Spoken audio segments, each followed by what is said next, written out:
بسم اللہ الرحمن الرحیم۔ نبی کریم صلی اللہ تعالی علیہ وآلہ وسلم نے ارشاد فرمایا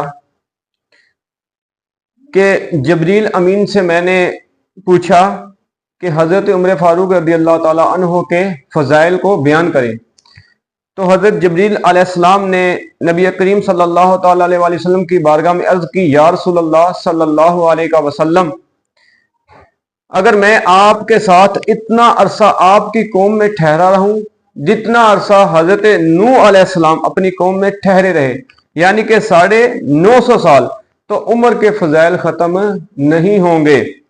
اور بلا شبہ حضرت عمر رضی اللہ تعالیٰ عنہ حضرت ابوبکر صدیق رضی اللہ تعالیٰ عنہ کی نیکیوں میں سے ایک نیکی ہے۔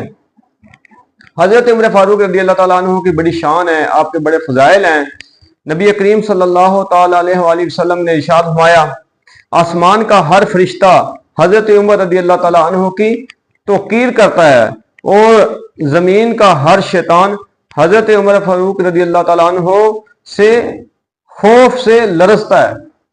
سیدنا فاروق اعظم رضی اللہ تعالیٰ عنہ وہ ہستی ہیں جن کے بارے نبی پاک صلی اللہ تعالی علیہ وآلہ وسلم نے ارشاد فرمایا کہ اگر میرے بعد کوئی نبی ہوتا وہ عمر ہوتے۔ حضرت ابو سعید خدری رضی اللہ تعالیٰ عنہ سے روایت ہے کہ رسول اللہ صلی اللہ علیہ وسلم نے فرمایا کہ اللہ پاک اہل عرفہ پر عموماً اور حضرت سیدنا عمر رضی اللہ تعالیٰ عنہ پر خصوصاً فخر کرتا ہے۔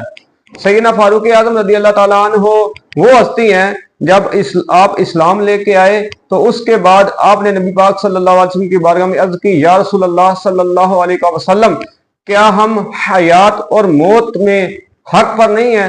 تو نبی کریم صلی اللہ تعالی علیہ وآلہ وسلم نے فرمایا، بے شک ہم حیات اور موت میں حق پر ہیں۔ تو سیدنا فاروق اعظم رضی اللہ تعالیٰ عنہ نے کہا کہ اب پھر چھپ کر عبادت نہیں ہوگی۔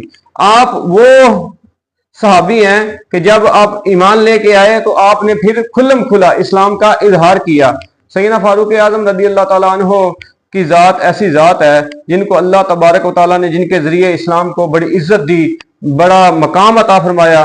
تو اللہ تعالیٰ ہمیں اپنے نیک بندوں کے ساتھ محبت کرنے کی توفیق عطا فرمائے۔ یکم محرم الحرام سیدنا فاروق اعظم رضی اللہ تعالیٰ عنہ آپ کا شہادت کا دن ہے، تو ہمیں اپنے بزرگوں کو یاد رکھنے کی اور ان کے ایصال ثواب کا اہتمام کرنے کی توفیق عطا فرمائے۔ آمین۔